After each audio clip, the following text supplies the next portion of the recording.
Welcome to another episode of the Nashville Dads. This week we have on Jason Gibson. Jason runs the Instagram account Lunch with Jason, where he gives advice and strategies for parents. Jason took some time to discuss with us how he started his career, his heart for helping parents, and gives lots of practical advice for communicating with your children. Jason recently created a course called Best Year Ever, which goes through how to make sure this school year is the best for you and your family. If you have a school-age kid, make sure to check out the link we've posted in our Instagram bio, where you will find some strategies on how to approach the school year, and we really hope you enjoy the episode. Jason Gibson, thanks for doing an episode of the Nashville Dads. Really appreciate it. Yeah, excited to be here. I've really enjoyed watching you guys and listening to your podcast and see it come alive. You were very nice to reach out to us, and you were like, hey, would love to do an episode. And looking at your content and the stuff you put out there, I feel like you're like someone who is professionally talking about children and stuff, and we're just casually talking about children and being a dad. So we'll see how much of my nerves show through in my voice, because I feel like you actually know what you're talking about in comparison to us. Well, I mean, I do have the degrees and the experience, but where I really learned was with my 4 children. Yes. Like, they take ideas and textbooks and they make it real life. So that's where I've really learned, was from my kids. What all did you study, or what's your degree in?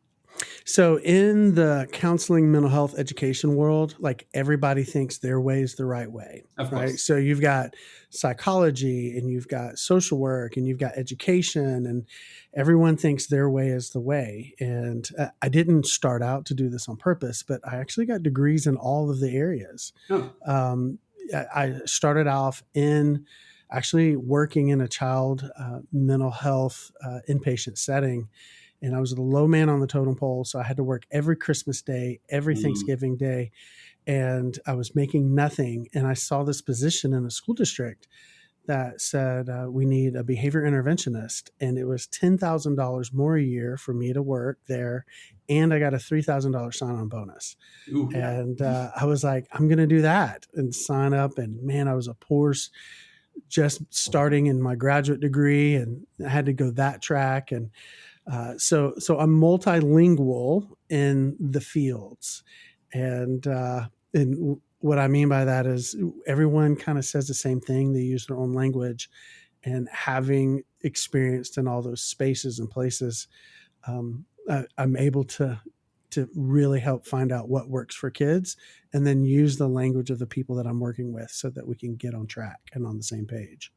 I have a couple of friends who are counselors, and it seems like you're just kind of constantly looking at strategies to better understand people, and almost so you can learn how to speak their language and then bring them into like community. I feel like is what ends up happening with a lot of counseling, or a lot of that world. Yeah, absolutely. And hey, here, I always like to start with value. So here's something that is of value to all of us. Yeah. Especially for those of us just dads and like, hey, I'm not going back to school to get a degree in psychology. Well, they've looked at the literature and they've tried to find out, like, what is the most potent part of the counseling process? Like, what makes the most difference? And they did the literature reviews and the meta-analyses, and they factored out it really boils down to this one factor. And if you get this one thing right, then the data show that you're in the right direction, is that you are able to demonstrate that you care about the person you're helping. Mm-hmm. That's it. Like, they factored out treatment methodology. They factored out like all of these things that you would think that's what matters the most. But what we know that matters the most is, does the person think I care about them? So when I'm going to be a dad and I've listened or watched or read 500 different therapies or ideas about what I should be doing, go back to this. Does my child think that I genuinely care about them? Mm-hmm. And if they think that and they feel that and they know that, then even the boring literature says you're on the right track. Yeah. That's actually, we've had a couple of dads say that, or I feel like we've met a couple of dads that seem in tune with that, of like, hey, do you care? Like, just start there. Do you care? Are you communicating that to your child? And yeah, I feel like now being like in my mid-30s, it makes you realize differently. Like, my parents always cared. The way they communicated that they cared might have been not the way I wanted to receive the fact that they were communicating that they cared. And like, then I rethink stuff more as terms of like communication than as opposed to intent. And that Mm-hmm. completely changes like everything of like, no, I will always care and love my kids. Am I Yeah. communicating it in a way in which they listen to it and they understand it? That's a completely different discussion. Yeah, that's right. And sometimes the best care is a no. Mm-hmm. And that's really hard to communicate that in a way to be received. Yes. I am not looking forward to having, so my two oldest are 8 and 6. They're 23 months apart. They're both girls. I'm not looking forward to whenever they are like 17 and 15, or whenever they're like both in high school at the same time, learning how to say no to things Mm-hmm. that will still help maintain a relationship is Yeah. something I might be calling you in about 7 years from now to Yeah, ask for some advice. Hey, well, because a lot of your listeners are dads with young children, Yes. like here's an idea to plant the seed for that. So when my girls, well, I've got 3 girls and a boy, but when my children were young and I'd be holding them in the rocking chair, I would say this to them. I would say, "What's my job?" And of course they couldn't answer, but I would say, "To keep you safe." And I would just echo that. "What's my job?" "To keep you safe." And as they got older, I'd say, "What's my job?" "To keep you safe." And then when they got old enough to begin to talk, I would say, "Well, what's my job?" And then I would say, "To keep you safe." And I would say, "Repeat it, keep me safe." And I would just say that, echo it back and forth. And I would just say it over and over. And when they were 3 and they were 4 and they're 13, I would say, "What's my job?" And they would say, "To keep me safe." And I would say, "I'm sorry, I didn't understand that. What was that? What's my job?" And they say, "To keep me safe." Yeah. So that was the language. That was our language. Cool. So then when I was making decisions that they did not like, because it was in their best interest, I would say, "What's my job?" And they would say, "To keep me safe." And I'd say, "That's right, because what you're asking to do is actually not safe for you. And I know you can't see it, and I know you're upset, and it's okay, but my job is to keep you safe. And this decision is for your safety." Yeah. Now, it doesn't make them be okay with it, but it does give them a piece of understanding in a language that I've used their whole entire lives, so that it gives them context for why I'm doing it. And it's a better explanation than I'm just trying to ruin their lives. Yeah, basically, yeah. And it also means you don't get to, I mean, I know multiple people my age who are like, my least favorite thing my parents ever said to me was, "Because I said so." Right. Because like, I have felt the urge to use that as a parent, because sometimes it's like, no, because I'm in charge and I need you to do, I need you to listen. I need you to stop pushing back so much. And like, if you're able to take the time and have a value or a something to communicate to them that shows your intention besides "I said so," I would hope it leads to a better relationship. Yeah, that's right. That's right. Yeah. What's it like having older kids? Because mine are like 8, 6, and 2.5. So I can't even imagine having like a 20-year-old. Yeah. I tell you, it's pretty special. Yeah. And actually my oldest, she's married. Oh, So now, like, I've got one that's married, and I have a son-in-law now, and I have one that's adulting, and yeah. So for me, like, I've loved every stage. Like, every stage has been the most beautiful and the most painful.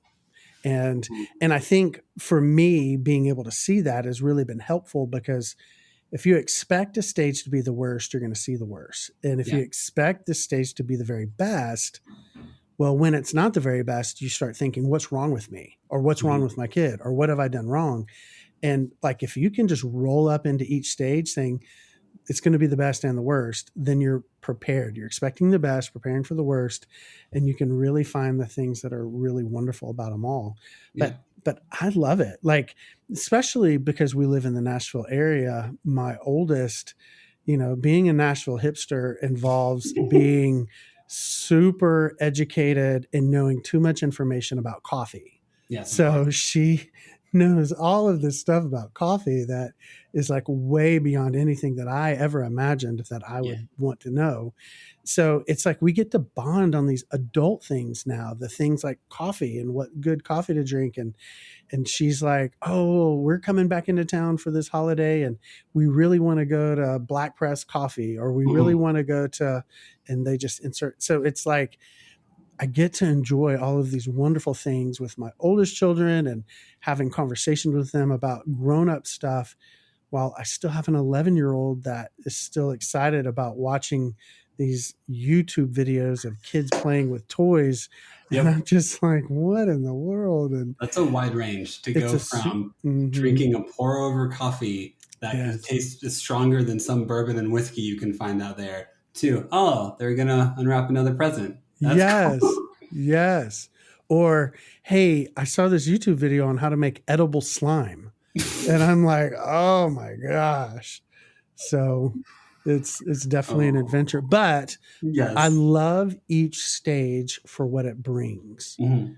And I have a expectation that, man, there's going to be some incredible stuff. So I'm looking for it.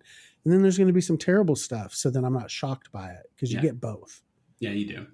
I think my parents always told me about that. Expectation setting was one of the most consistent things they tried to do. Or like whenever I go grocery shopping, I take all three kids and I have a fun time with it. But I think my mom always told me make sure to set expectations before you go into a Mm-hmm. situation like that.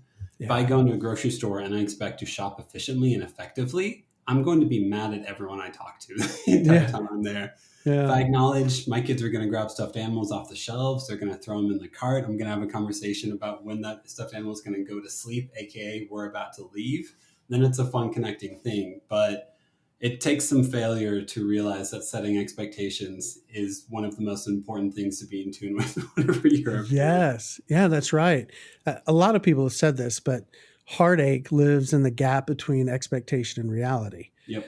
As dads, we can say terror lives in the gap Yes. between Yeah. expectation and reality because it's not just our expectations, right? Like, Mhm. I'm going to go here with my kids, we're going to do this. Yeah. Well, the reality of those expectations, it's just, it helps us prepare ourselves, but it's also our children's expectations Yep. too.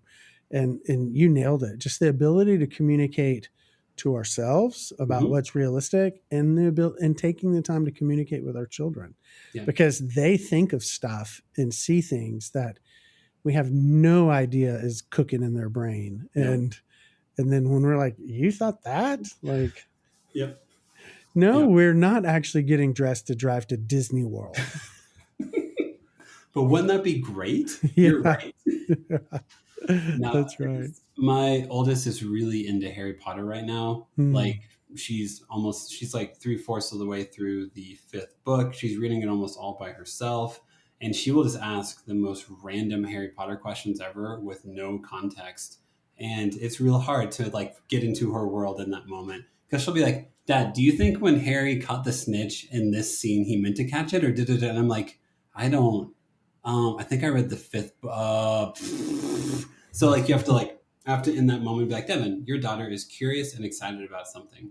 How Yeah. you react will teach her if it's okay to be curious and excited. So Yeah. be curious and excited with her. Yeah. Man, I tell you, that is such a gift that you're giving to your daughter. Oh, it's Like so hard sometimes, though, it man. I'm it not gonna is lie. so hard.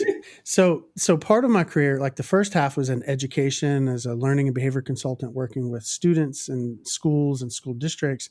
And then the second half was running a large counseling practice. And so I've got a lot of stories from student level to teacher level to families and just across the spectrum. And I'm telling you, like as a dad, if we can not make this mistake, and you hit a home run with that, because at some point your children are going to say, I know I'm asking a lot of questions. I'm so sorry. Mhm.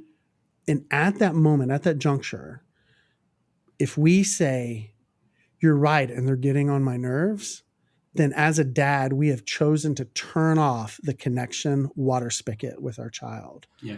And the thing is we might say it trying to be funny, but sarcasm does not translate well. Yep.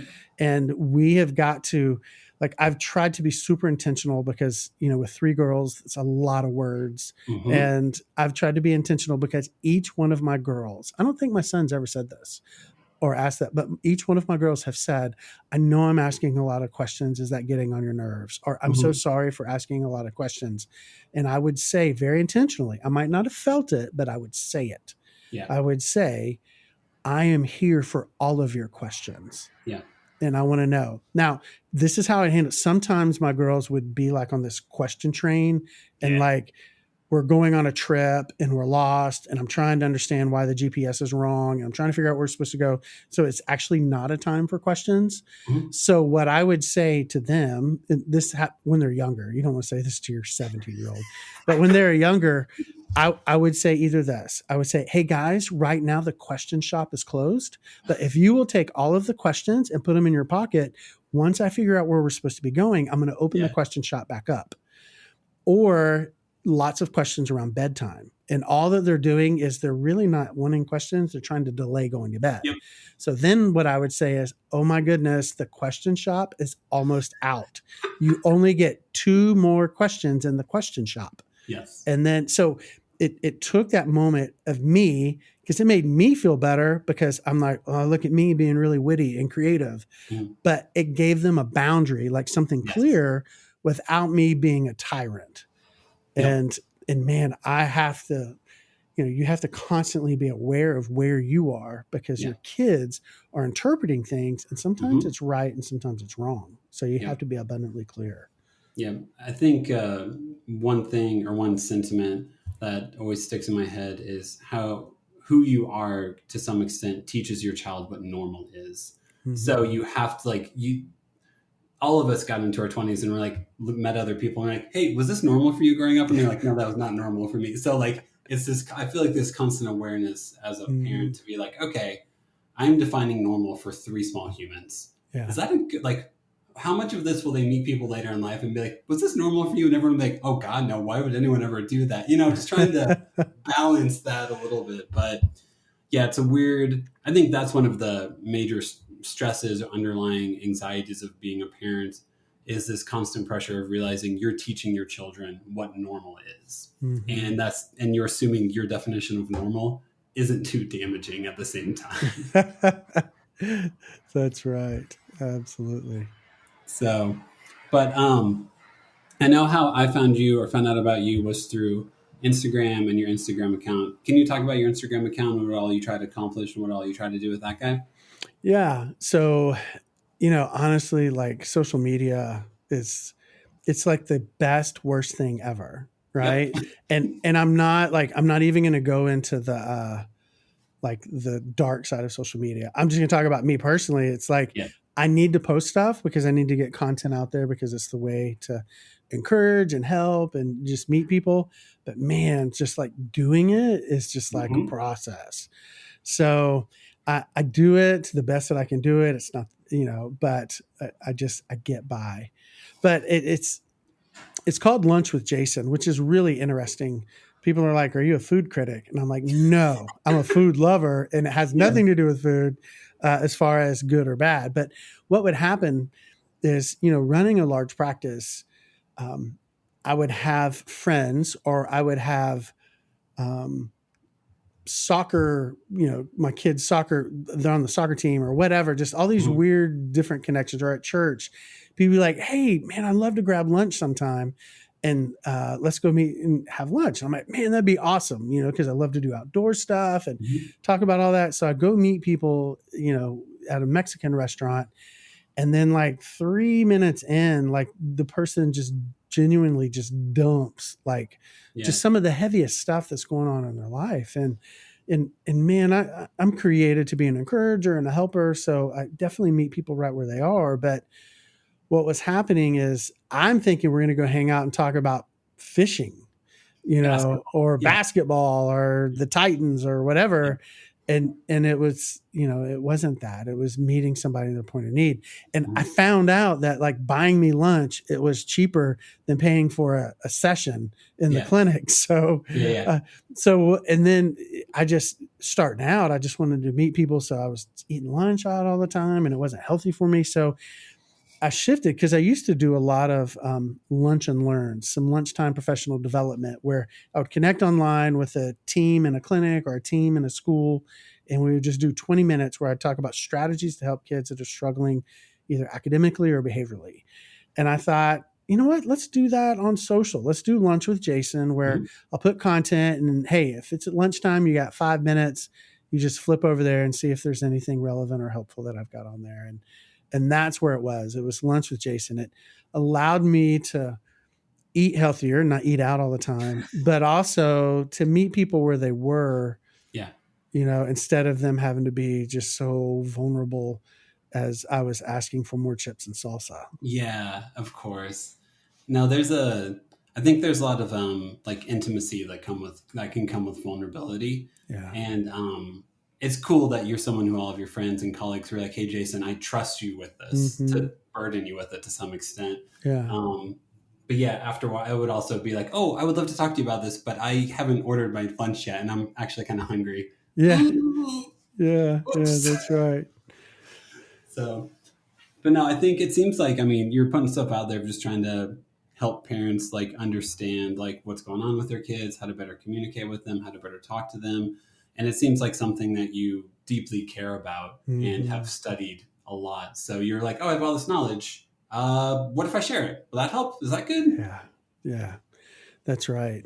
And, I've had like the first part of my career, I did so much work and I still do work in schools, but what would happen is I would sit with the team and they would say, well, this is what's going on with the student. And they're like, if the family would just, or if the parents would just and insert whatever they were just supposed to do.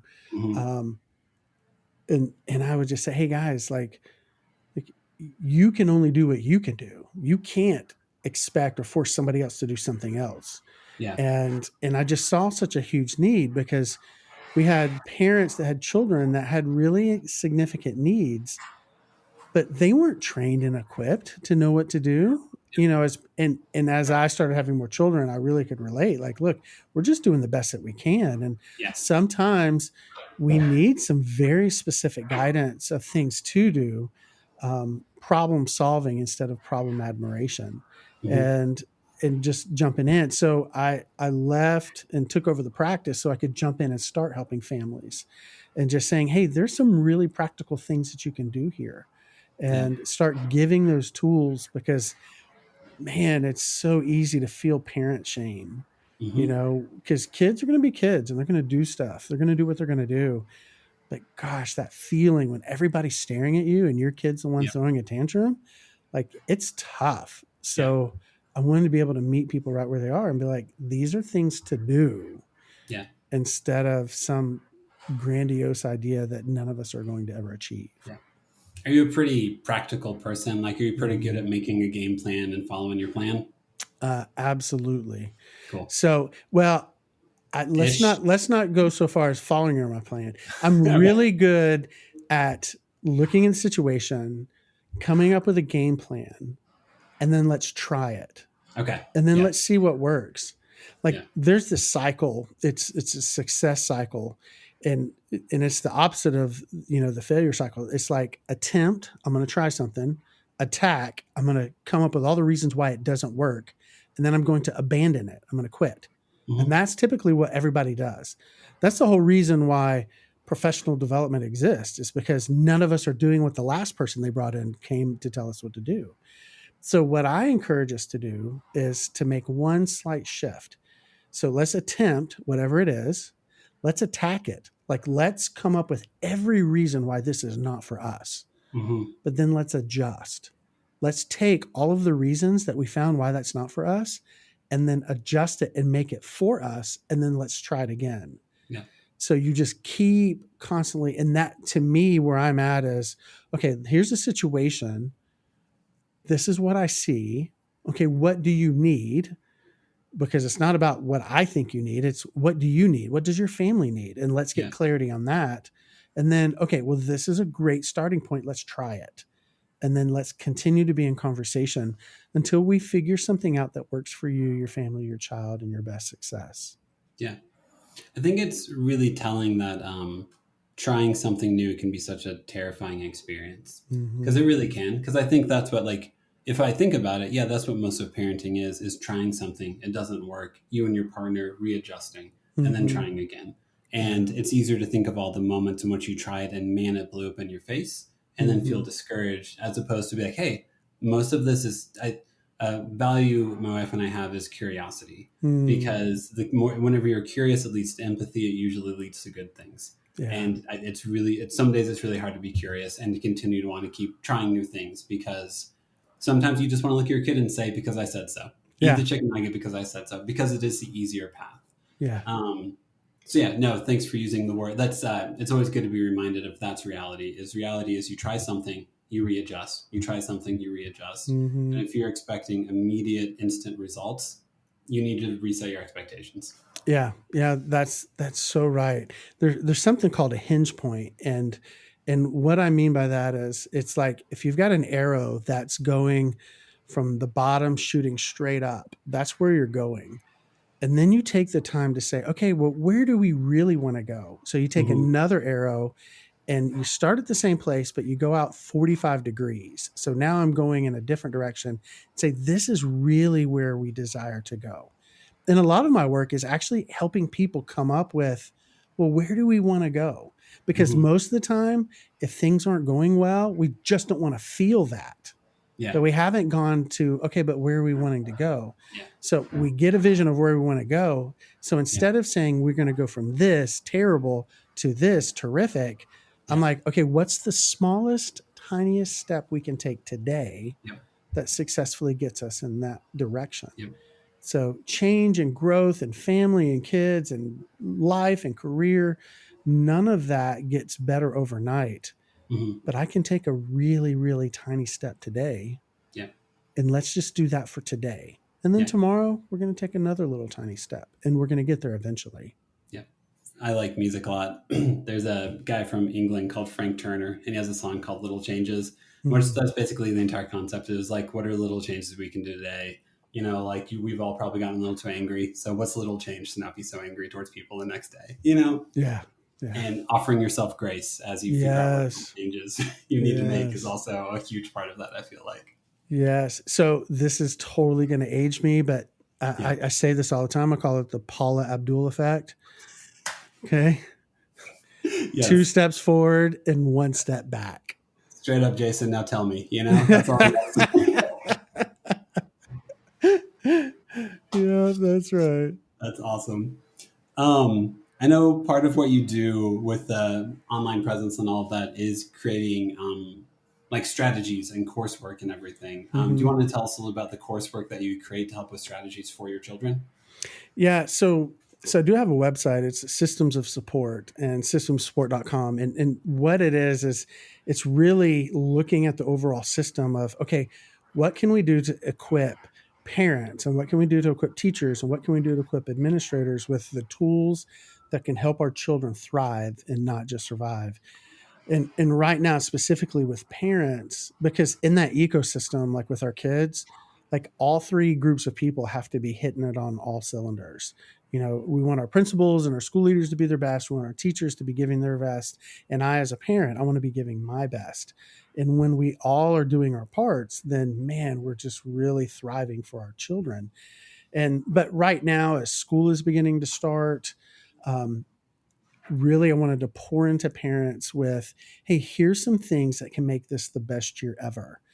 But I wanted to go into a space where like these are really practical things to do rather than ideas to consider. Because I can scroll social and consider lots of ideas, but I would really like for someone to say, here's a really great starting point that could then launch me into some places of success that I never really even knew. So just really started unpacking my own life, like what are experiences that were great and not so great with my children in school, but also in my professional side. And then also getting back to the research literature, like what do we know, works, and then just serving it up in consumable chunks that can actually be done. And it's not so complicated that I'm not even going to try. Like I know one of the things you mentioned whenever we talked on the phone before was just asking the simple question of who's the teacher you had a good positive experience with your kid. Here's a list of questions you can ask them to help figure out what of that, like what all did that entail, what all was about that. Or yeah, that's as my kids are about to start school and we're starting a new school system in Denver and everything. I'm like, okay, cool. If one of my daughters doesn't have a good experience the first week or two, I already know which teacher I want to ask these questions to. Yeah, absolutely. And that to me is what's so exciting is there's such a rich set of people that can really help our children thrive. And a lot of times we think, okay, it's this teacher for this year, Hmm. when really it's like all of these other people that I can lean back on. That I think one of the best conversations that we can have is figuring out who was the teacher that my child loved the most. Who was the teacher that I knew that they really loved my child? And then going asking all those questions. It's a strengths-based approach. So many times we get stuck in meetings in a place where kids are struggling, where I'm like, hey, let's hit the ground, let's start off on the right foot, and let's ask, like, why, how did my child, what were the things that really made my child successful in your classroom? Hmm. What were some things that when my child was not doing their best that you found that really motivated them? Yeah. What were, and I just start uncovering like all the tools that this teacher had in her or his toolkit. So then I can get them from her or him and then give it to the next teacher that's going to have my child this very next year. Yeah. So that's just one of the powerful conversations to have. Yeah. Another really important conversation to have is with your spouse or your partner. Like, Hmm. hey, we're going into this year, and last year it almost sunk us. So Yeah. let's talk about, like, what did you love and like what did you not love? What could you not stand? So Hmm. then you start dividing and conquering, because maybe you don't like doing math homework and maybe she doesn't like doing math homework. So then you rock, paper, scissors and take turns instead of one of Yeah. you suffering all the time. Yeah. That, but these are just conversations to just start having, Yeah. so that you have an idea of what's out there rather than grasping at straws when everybody's drowning. Yeah, pretty much. Now, and I very much believe that like teachers can do a lot at school, but there's also still the reality of whenever your kid gets home, you help them interpret the work or the homework or whatever it is. So as the stay-at-home parent, I do know it's like my main responsibility whenever they have questions is to get into their world, see how they're seeing the problems, and help them figure out how to navigate it, basically. Yeah. Yeah, that's right. And those are some of the practical ideas I'll encourage people with these things right here. Mhm. Okay, so this is one that I learned with my last child, and I Okay. wish I would have learned this with my first child. So it just so happened that my youngest, her friend was over, and I was having my youngest do a project that was due early, which is super rare. I don't ever do them this early, but it was early, and her friend was over there, and I was just like, well, why don't you just do your project too? Because they were in the same class, they both had the Mhm. same project. And like I was already knee deep in glitter and glue and markers and poster board. Yeah, might as well do it. Now, Yeah. listen, when I did that, the family of this friend, like you would have thought I gave them $1 million. Like Really? they came to pick her up, and I'm like, well, here she is. And you know what? We went ahead and did the project that was due next week. Yeah. And they were just like, oh my gosh, like you are from heaven. And I Yeah. just thought, you know what? Like, why don't like some of us parents come together and like we just take turns? Like, I'll take this project Mhm. because my girl and her friends, they were all motivated and excited to work together. And then the Yeah. next project, the other family does it. So Yeah. then we're just dividing and conquering. The girls are having fun and everybody Yeah. enjoyed it. I did it with my son. I had a pizza party and three of his friends came over and they all worked on their projects together. So they did the Yeah. individual projects, but everybody was doing it. So it was like, because I'd had enough of those Sunday night at 10:30 p.m. notices that, oh, this is due tomorrow.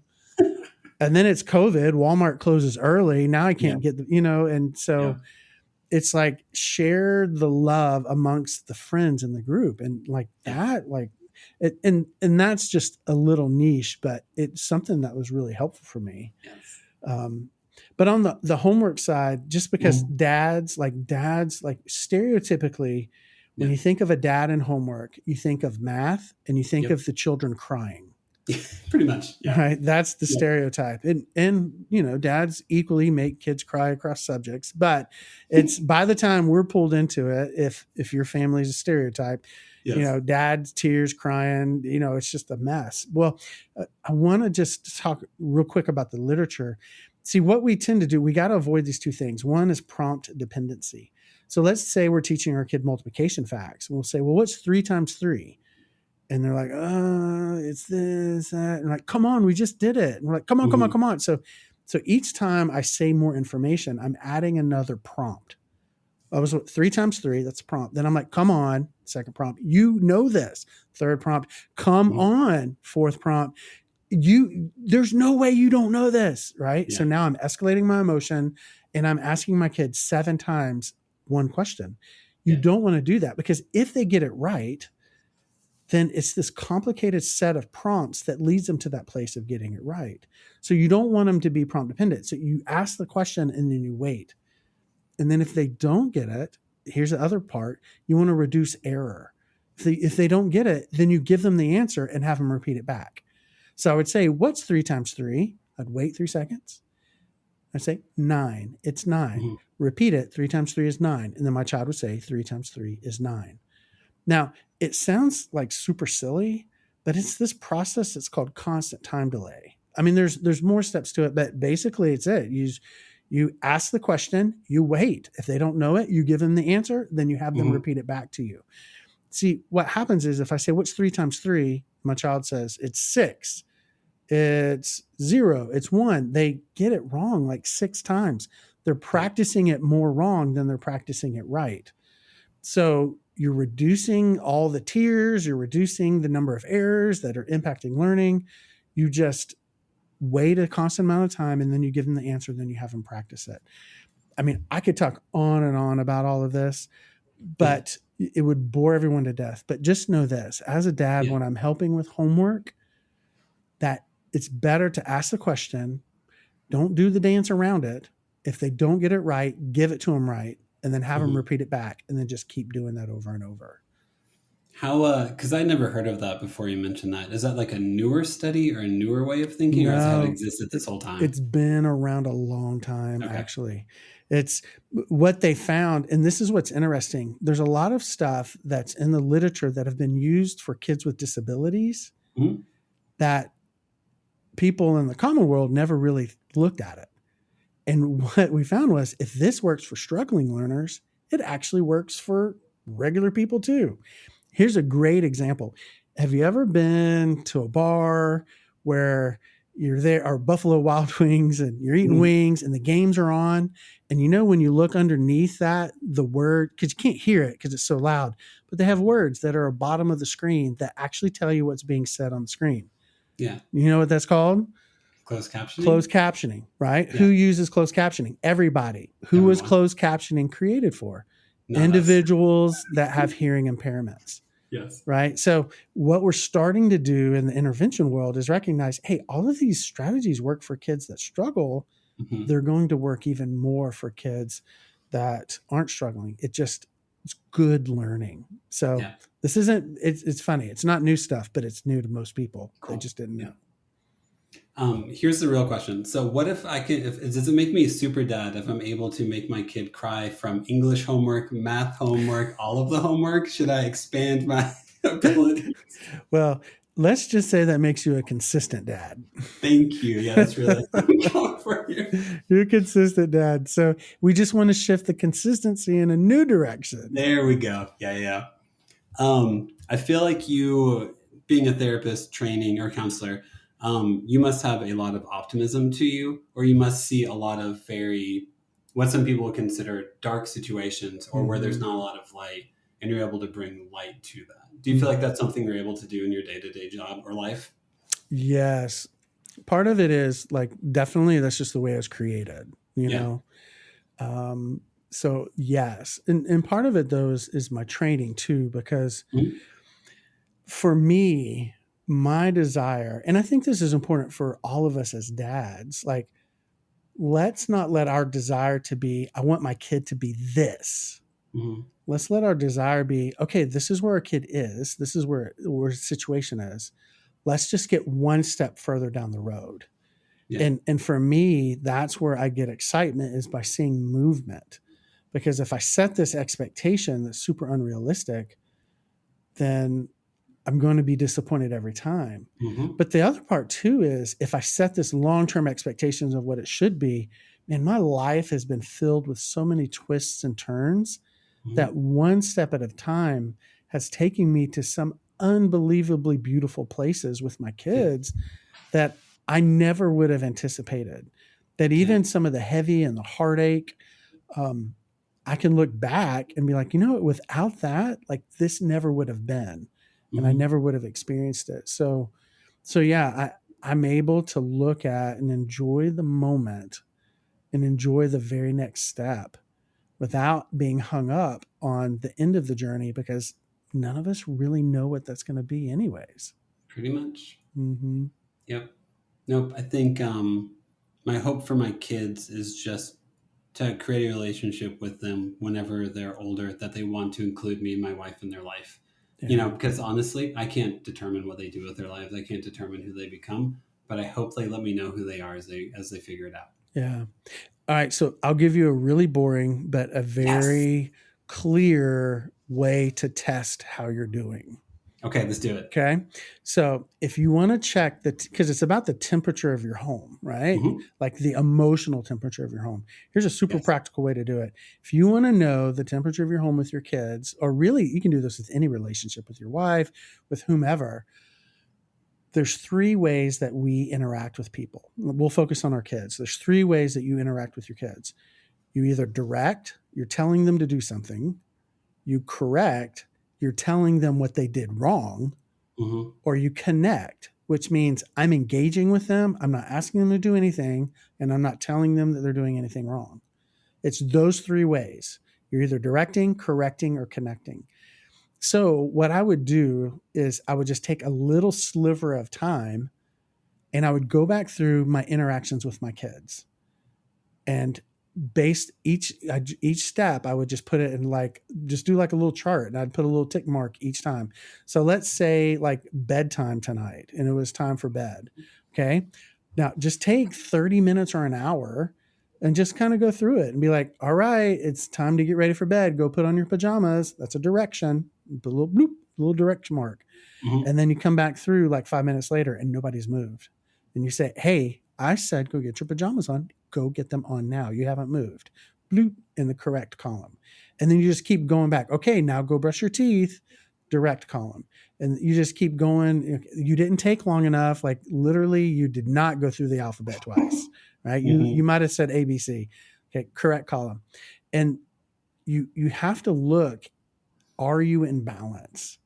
Now, I'm not saying you don't direct, because you do need to tell your children to do things.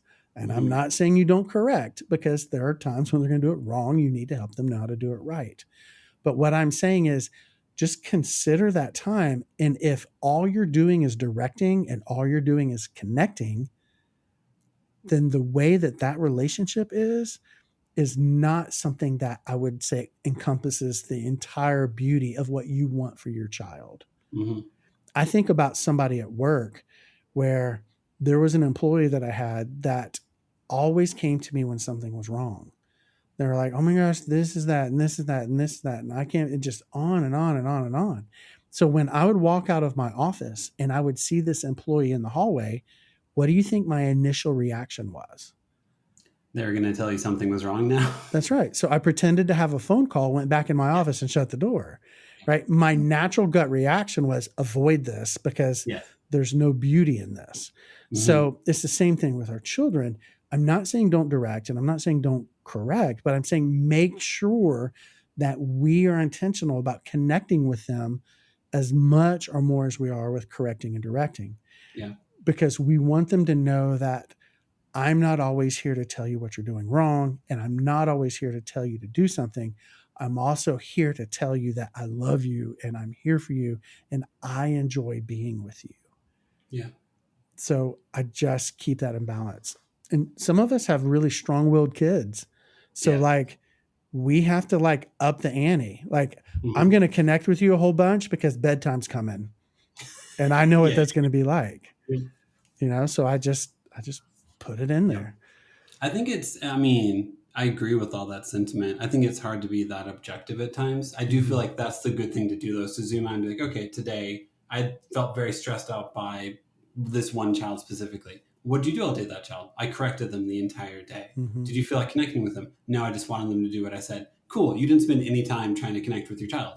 So your stress with them is actually your disconnection with them. Mm-hmm. So how do you find how do you find the intentionality to zoom out and be objective about your interactions with your kids? Because I would imagine most people are like, I don't have the energy to do that. How do I do that? Yeah. So that, like, definitely this whole, like, check the temperature of home, that's not something you do every day all the time, Okay, cool. right? It's one of those things that you feel inside, oh my gosh, Hmm. this just doesn't feel right.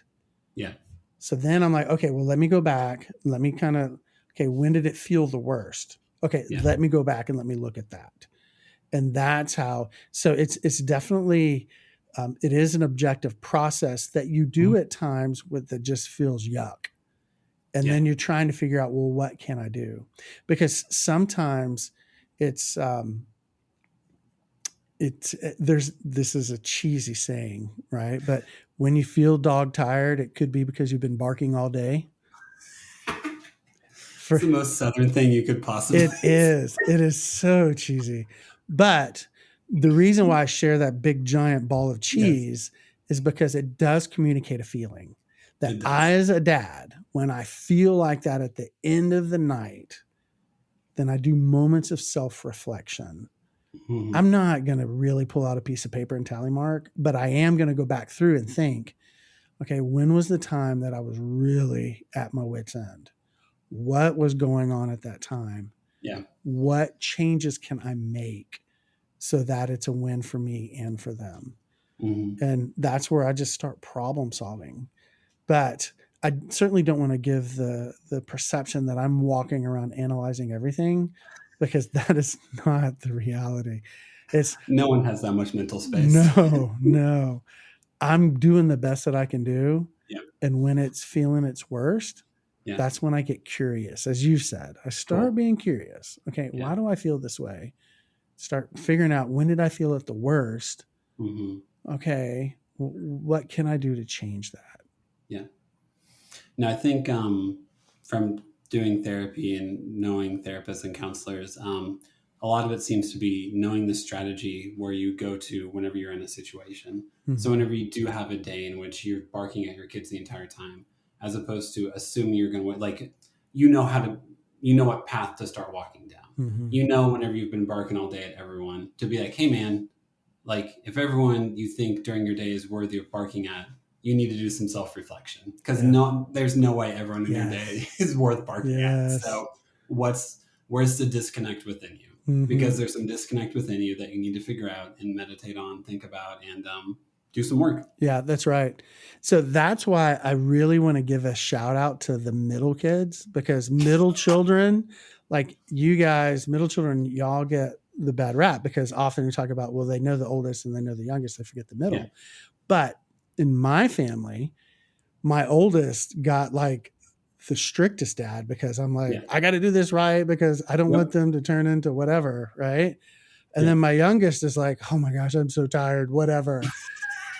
But my middle kids got my best, right? Because Okay. I wasn't super anal. Like, I realized not everything matters, but I Hmm. also wasn't super exhausted. So there's a lot that middle kids get the raw end of it, but Yes. sometimes they do get some good. And that was one of the good in my home, that they got Yeah. my not, my more relaxed, but still intentional with energy dad side. Do you have siblings? Where are you in your birth order? Yeah. So I'm the oldest of four. Oh, okay, cool. So, and you talked about therapy. I tell you, there's such a benefit for us dads Hmm. to do therapy, right? And there's some stigma. Well, actually, not really. There was a lot of stigma for me growing Yes. up. Now Mhm. it's kind of cool, you'd be like, well, I Yeah, was talking to my therapist, and you know, that's right. but if you don't like that, just get a coach. Yeah. But I, in my moments of self-reflection, like, I'm the oldest of four. I have the most wonderful parents, but Hmm. they would always say, well, you're the oldest, you're the responsible one, you're the Yep. responsible one. Then I became the dad and I was the responsible one. And like, I was exhausted when I Hmm. hit 40. Like, I was burnt out and I couldn't understand it. I'm like, what is this? What's going on? And I'm using my strategies and I'm doing, Yeah. I'm just doing all the things that I know to do. Yeah. And finally I had a therapist say, Jason, do you realize that when you were born, your brother was born 18 months later? And from 18 months of your life at the age of 18 months, you've been playing the role of a caretaker to some degree for all of the Yeah. people in your life. And I never had that thought that Yeah. I was the responsible one, or I was the this or that. And there wasn't a time off for me that I can remember Mhm. without having the need, the want, or the desire. So then I had to start checking my motives. Like, Yeah. do I really need to be helping this situation? Hmm. Or am I just operating out of the pattern that I've always known? Yep. So is my motivation to be benevolent, or is my motivation to solve whatever feeling I have inside because I'm going to feel anxious if I don't do something because I've Mhm. always done something? Yep. Yep. No, cycles and intentions are two of the Mm-hmm. most easiest things to overanalyze about yourself Yeah. ever. I do a lot. I like Enneagram stuff a lot. I'm like an Enneagram 4, which means in my unhealthy version of myself, I can try to help people to get validation. Yeah. But it's a very good check-in because it's like, I feel like I should help this person. Is it because you want them to validate you? Then Yeah. you're not actually helping them. You are Yes. desperate for yourself to be validated. And I'm like, oh, that's a cycle. I need to help everyone. No, you don't. You just want someone to validate you. Okay. Yes. Now I need to distance myself from that so that I can actually help someone. Yes. That's my cycle. This is fun. Yes. Yes, that's right. And that's what's so difficult about the Southeast US Mhm. is that it's like socially appropriate to do all of those things. Yeah. That like in my most unhealthy side actually is a little bit socially unacceptable in the Mhm. South. When Yep. you have boundaries and you say no and you don't, people are like, well, what's wrong with him? Yeah. So Yep. it's just having to manage the internal needs with the external environment and making the best decisions for you. And then as a dad, for your children, Mhm. and how do I manage those pieces too? Yep. It's all fun, and it's why being a parent can be so exhausting at times. Yes. Yeah, that's right. So I'll encourage dads with this, just again, some more practical stuff. It's really Yeah. hard to break your kids, right? Mhm. So one of the best things that we can do as dads is to not walk around worried and walking on eggshells that I'm going to ruin them. There's Mhm. clearly abusive behaviors that are ruining, but Yeah. no, stay away from those, but you're not going to break your kids, right? And Yeah. and what I would say is natural logical consequences are a gift. Like Mhm. some of the best lessons that I've learned are things that I went into and they played out and I'm like, oh, I shouldn't have done that. But Mhm. as a dad, when I see that the consequences are going to be permanent, Yes. then I don't allow them to have that opportunity. I step in, I stop the Yeah. process and say, no, this is not a lessons learned moment. This is you need to be safe moment. Correct. Right. Yes. Running into the street is not the time to learn the lesson of safety. That's right. That's exactly right. So, as a dad, just it's hard to break kids. And Yeah. then natural logical consequences are really, they're the best learning that our kids can do, Mhm. but making sure that we take the time to keep them safe when Yeah. the things are permanent. Yeah. Um, Before we wrap down the episode, I'll ask you the 5 questions and all of that because I think they're really fun. Yeah. Is there anything else about the course that you created you want to make sure to take extra time to say or anything like that? Yeah. No, it's out there. And if you're looking for things to do that can guide you to having the best year ever, it's a great process to jump in and questions to ask. It's one of those things that will help guide you along and things to consider so that you can create something that's the best year ever for you and your kids. So it's packed with practical stuff, Mm-hmm. and not just these grandiose ideas that people post on Cool. social that you'd never be Yep. able to do anything with. Yep. And I do think it's probably a male stereotype to look for practicality, but Mm-hmm. hey, I like practical things, so Yeah, yeah, that's it is right. what it is. That's right. Well, sweet. I'm gonna start putting the episode to bed. So I don't know if you've listened to enough episodes to be familiar with the 5 questions we ask at every end of every episode, but now's your chance. We'll see how prepared you are. Nice. The first question is: did you have any backup names for all 4 of your children? Like names you almost named them? Yes. Probably the most interesting, my youngest, her name is Jenna. I wanted to name her Joy. Joy? Okay. Joy. Because there was such joy around her, and I just knew she was going to bring joy to us, which is so true. Like, she brings joy to our home. But every single family member, all of them voted it down. Every one of them. Like, none of them. Nobody was on Never. my side. So in my heart, I still think of her as Joy, but her Yes. name is Jenna. That's hilarious. Yeah. It's always funny whenever you're like, hey, it's there's another good parenting balance to find out whenever you decide on a kid's name if you share it or not. Because I think everyone's had the horror stories of like, we're gonna name our kid this, and they get met with, oh, that's a name. Yeah, that's right. Next question. Do you have a favorite TV dad? Favorite TV dad. It can be from your childhood or one you actually wish you were. Yeah. So, you know, I mean, this is so terrible. Like, I used to think Bill Cosby was like a great TV dad. This is a common answer. The confliction of, I want to say Bill Cosby, but it's Bill Cosby now. Yeah. But, like, man, I kind of like Tim the Toolman Taylor because he's just going around Yep. doing man stuff. And every now and then he has some words of wisdom, but he basically tries to stay alive. So Yep. I love the banter between he and his wife on the show. Yeah. But that'd probably be another one. But yeah, I'm glad to know I'm not the only one that's conflicted about Cosby because he was a great TV dad.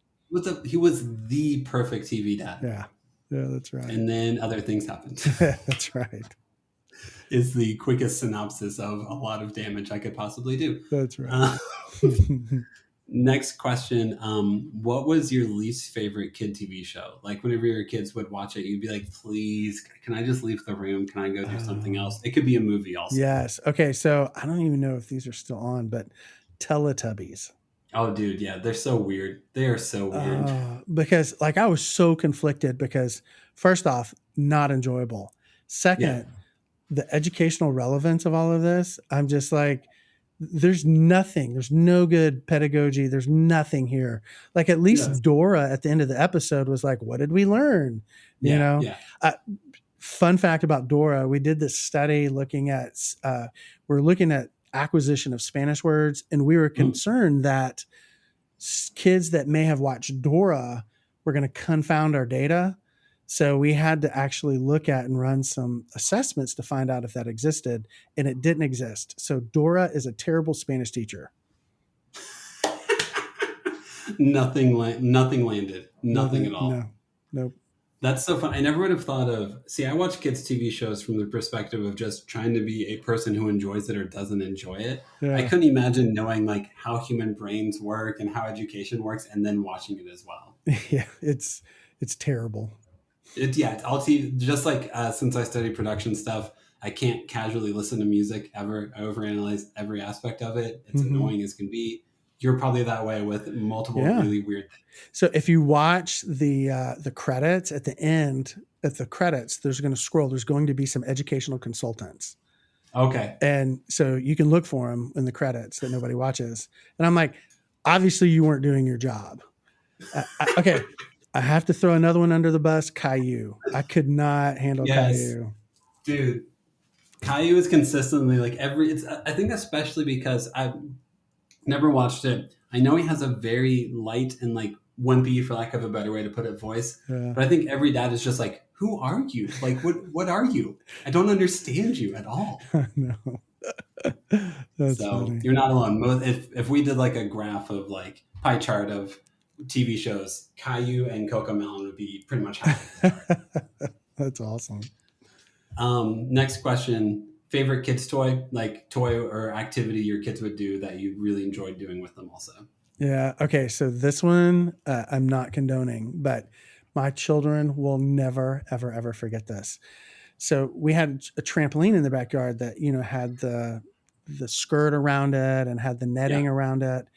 So being in Middle Tennessee, we had a tornado go through, but I had it anchored down. So the trampoline didn't fly away, but it ripped the netting off. Yeah. So now it's like old school danger, just straight trampoline, nothing on the side. And again, I'm not condoning this, but I would take some rope and I would tie a water bottle on the end of it. And my kids would jump on the trampoline and I'd swing it around and around like a lasso.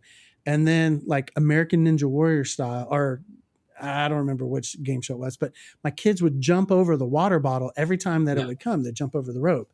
So my job as the dad would be to swing it around, and then I would try to hook them because the water bottle would wrap around their leg, and then I'd pull them like a rodeo cowboy, and then they would sling up in the air. So that right there is like a Gibson family favorite. Like, does your wife know that you did this? Yes. Okay, yes. Cool. Just making sure this wouldn't be the first time she finds out. So it was like my kids, I'll never forget it. They'll never forget it. It was like the best game ever. Did you have any hospital visits from that? No. The only hospital visits we had were from Eno hammocks.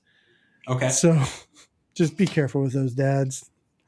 2 hospital visits with those. 2 hospital visits? Seriously? Yeah. So you were lassoing your children with a water bottle on an unprotected trampoline, scot-free the entire time. 1 hammock took down your kids 2 times. 2 times. 2 times. That's awesome. Final question. Moment of your kids' lives you're most excited to be a part of? Oh, good. I would probably say, and this is, it's a nebulous answer, but bedtime conversations. Oh, yeah. Like, because across the ages, and like as dads, like when your kids get older, like I'm an early riser, but I forced myself to stay up when my teenagers would come home, because many times those were when my kids, my girls especially, were ripe for conversation.